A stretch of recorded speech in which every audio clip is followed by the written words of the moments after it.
Vamos falar agora de drogas. São milhares de pessoas que passam por questões envolvendo os mais diferentes vícios. Você sabe, né? Nos últimos anos, o consumo de drogas ilícitas vem aumentando, infelizmente. Nós sabemos que a igreja tem diversos projetos de apoio às pessoas que tiveram dependência ou têm dependência. E hoje, o padre Lucas Emanuel tira nossas dúvidas sobre o assunto. E quem veio conversar com a gente foi o Neil Domingos. Muito bem-vindo, Neil.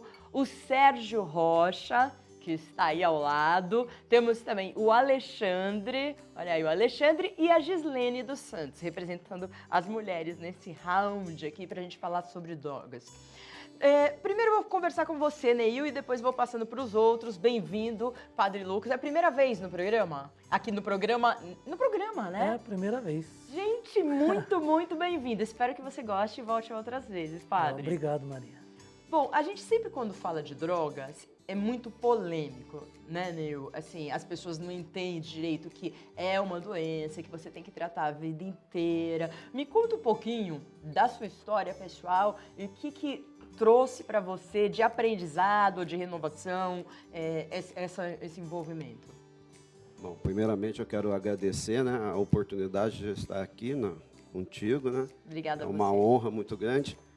Bom, eu comecei a minha vida na vida do alcoolismo e das drogas, mais ou menos por volta dos anos, final de 87. Eu tinha mais ou menos uns 15 anos de idade. Eu acredito que por causa do modismo da época, foi quando começou mesmo aparecer drogas, enfim, eu entrei nessa vida. Eu lembro muito bem que quando a primeira vez que eu usei o álcool e as drogas, eu fui com uns amigos para Ubatuba. E lá, naquela época, cada um levou uma bebida. E eu lembro muito bem que eu levei menta, uma bebida chamada menta, né? E então, chegando lá, eu tive o meu primeiro contato com a droga. Quase que no mesmo final de semana. Mas né? com o álcool também, né? A gente o pode álcool, considerar uma... E a droga, qual foi a droga? A maconha. A maconha. Cheguei- Aqui que é bem comum até entre os adolescentes. Eu costumo até dizer que é a porta de entrada, né? Tá. O álcool, na realidade, para mim, é a porta de entrada. E depois, para vir para as drogas, é a maconha. A primeira pessoa começa com maconha. É raro das pessoas já ir direto para outras coisas, né? Mas primeiro experimenta a maconha. E foi comigo assim. E durante a minha vida, eu fumei um pouco maconha, mas não gostei muito, não. Eu fui gostar mesmo da cocaína, né? E quando eu conheci a cocaína, eu já estava no serviço militar. Né? Eu costumo dizer que o serviço militar ensina muitas coisas boas, mas também você aprende muitas coisas ruins lá dentro. Por exemplo. O uso de álcool excessivo, tem lá drogas, né? Então eu aprendi a usar a cocaína dentro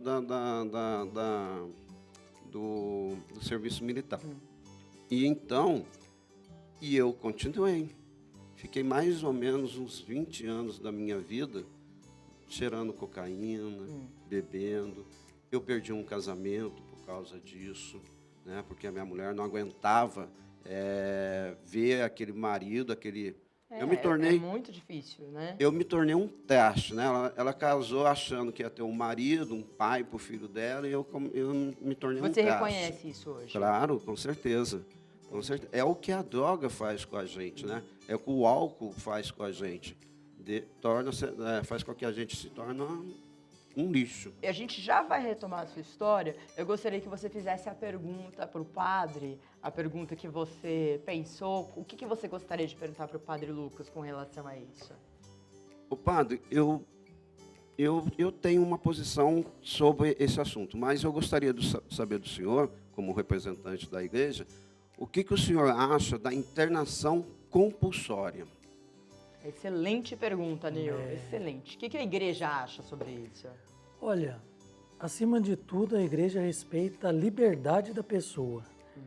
E isso aí já está completamente contra a internação compulsória, né? Claro que essa internação, às vezes, ela se dá por motivos jurídicos e coisas assim. Mas como ela é feita à força, sem respeitar a liberdade da pessoa, então ela não tem efeito. A pessoa que, de repente, passa por uma internação assim, ela fica, de repente, até mais traumatizada e logo em seguida ela busca de novo o refúgio na droga que ela consumia. Então, mas né? ela não pode chegar num ponto, acho que os meninos vão poder falar, de fazer mal a ela mesma e até se matar, e algum familiar, de repente, tem que tomar as rédeas do jogo, não sei. Então, ela tem dois lados. O que é complicado é que ela fere a liberdade, mas às vezes ela acaba sendo a única alternativa. Há casos que é raro, que de repente a pessoa se caiu em si e percebeu realmente eu preciso de ajuda. O passo primeiro de quem começa a se libertar das drogas é a pessoa perceber que ela sozinha ela não vai conseguir, que ela precisa de um auxílio, ela precisa de uma ajuda e que só ela não vai ser possível, né? Então, primeiro tem que ter uma predisposição da pessoa. Essa predisposição ela pode acontecer devido às circunstâncias, né? De repente, uma família faz isso e acaba sendo um bem. Que bom, às vezes não tem outra alternativa, então a família arrisca.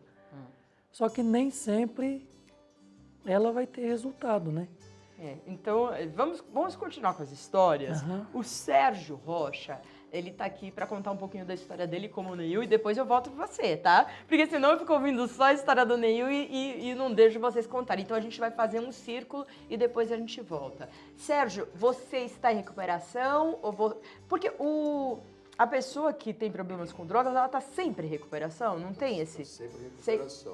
A vida inteira vai estar... Segura um pouquinho o microfone, um pouquinho aí perto, mais perto. Isso, está sempre em recuperação. Eu usei drogas há mais de 30 anos. Comecei no álcool. Também? Comecei no álcool. Logo depois, maconha.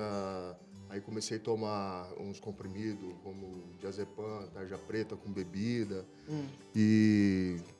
passei para cocaína, do tempo da cocaína fui para o crack, e o crack foi a droga que me levou no fundo do poço.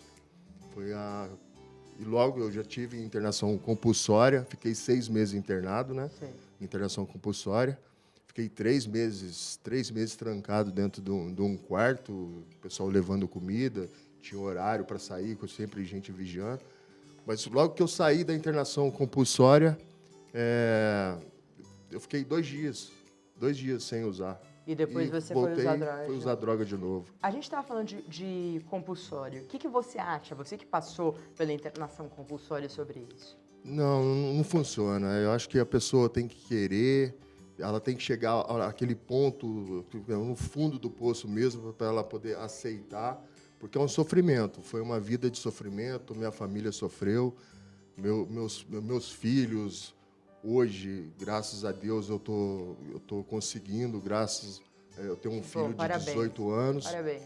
E tenho uma netinha que vai fazer 5 anos. Ai, que quando eu estava internado, depois dessa internação compulsória, eu pedi ajuda novamente, porque a gente não aguenta essa vida, é uma vida miserável, né? E a gente não aguenta, eu pedi ajuda, fui para uma casa de recuperação em São Roque. E lá, a minha neta nasceu, com 2 meses ela foi me fazer a visita. Logo depois que eu saí, fiquei 6 meses internado nessa casa, eu saí, fiquei 8 meses limpo, caí novamente. Quando eu caí, a minha esposa, ela foi para a casa da mãe dela, né, me deixou, e eu tomei um choque de realidade, porque eu estava perdendo tudo. Porque a minha vida foi uma vida de perdas. Eu perdia tudo que eu conquistava, a droga me tirava. Então, hoje, eu vejo a minha neta, que ela é muito apegada comigo.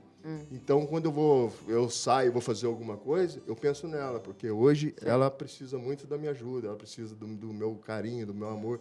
Coisa que eu não fiz para os meus filhos, eu estou fazendo por ela. De repente hoje você tem mais maturidade, consegue ver as coisas. Depois de ter sofrido tanto e passado por tanta perda e decepção, você consegue reaver, né?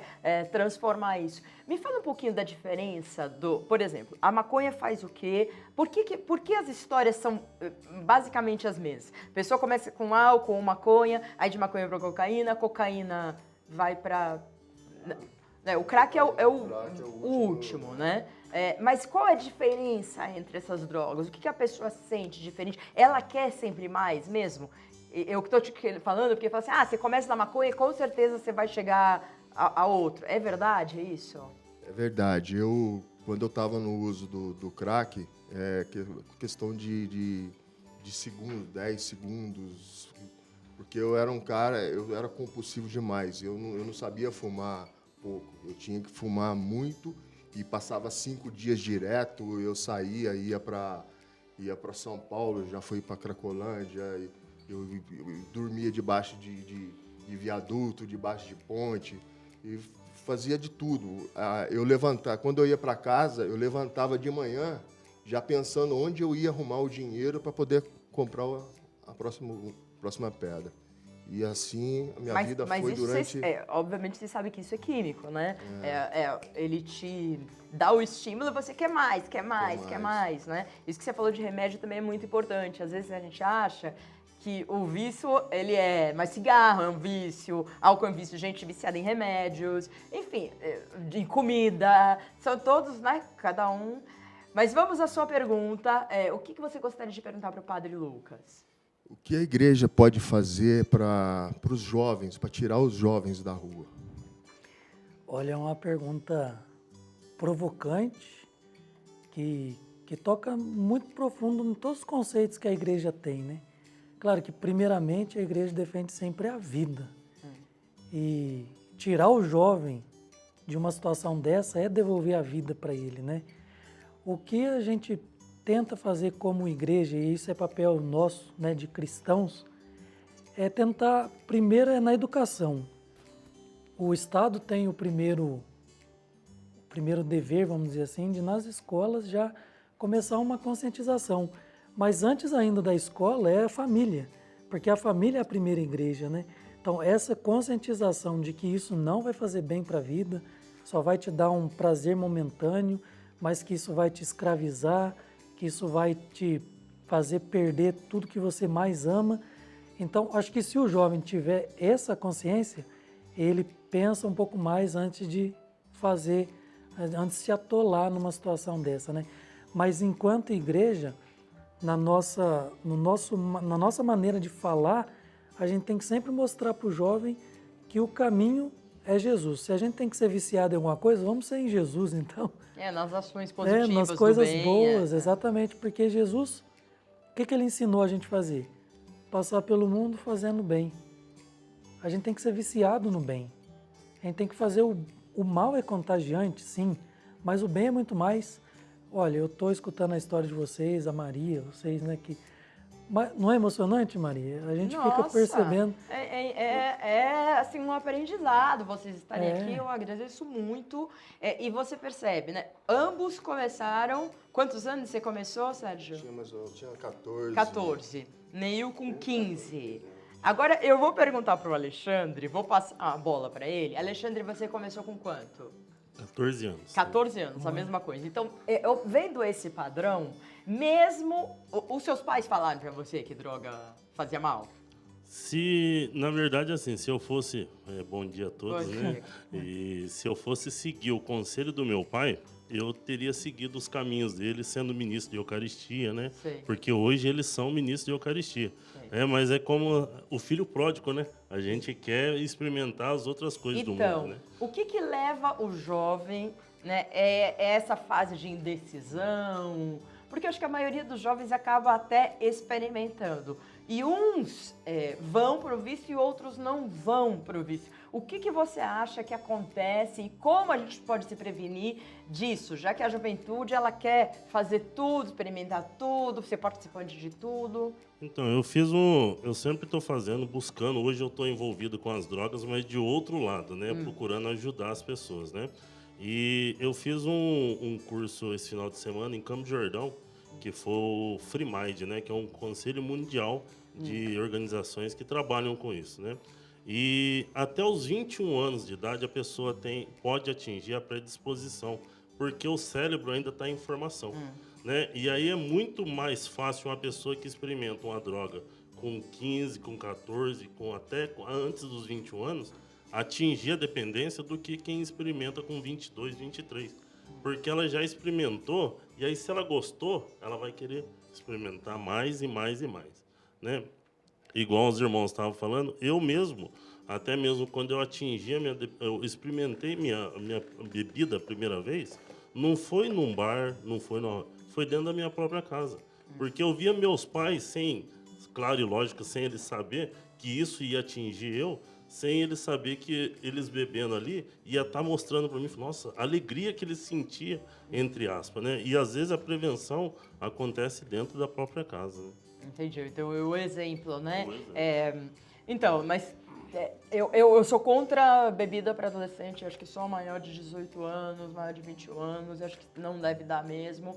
Com relação a drogas, obviamente que a gente não quer que o filho experimente, mas acaba saindo do controle. E aí, daí são os codependentes, que eu já vou falar com você. Qual a pergunta que você gostaria de fazer para o padre, Alexandre? Então, padre, eu queria saber sobre o direcionamento do Papa sobre a dependência química e a dependência do álcool. É interessante. A gente acabou de falar um pouco do papel que a igreja tem que fazer, e eu disse até que o exemplo, né, comove, e o que vocês estão fazendo aqui hoje, com certeza vai despertar alguém, né? Vai ajudar a pessoa a olhar para a vida de uma maneira diferente, especialmente se ela estiver envolvida com alguma coisa assim.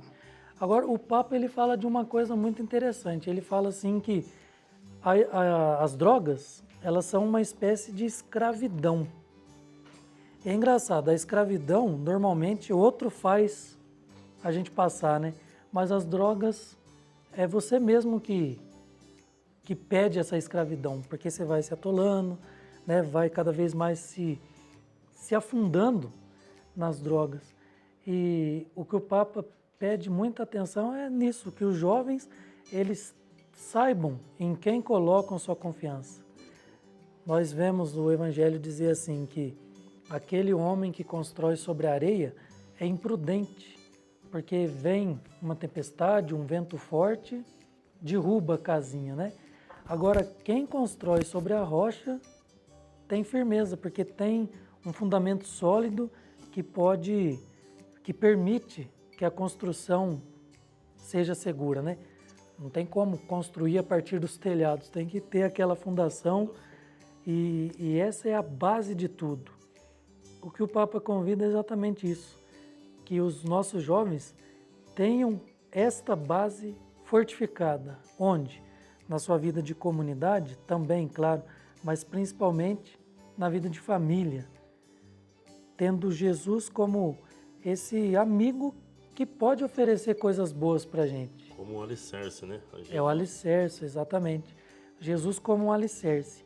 E onde o jovem vai ver esse alicerce?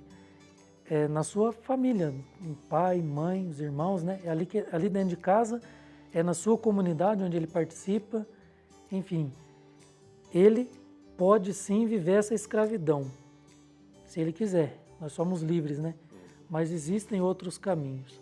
E o Papa, com muito carinho, dá esse caminho para o jovem, que é seguir Jesus.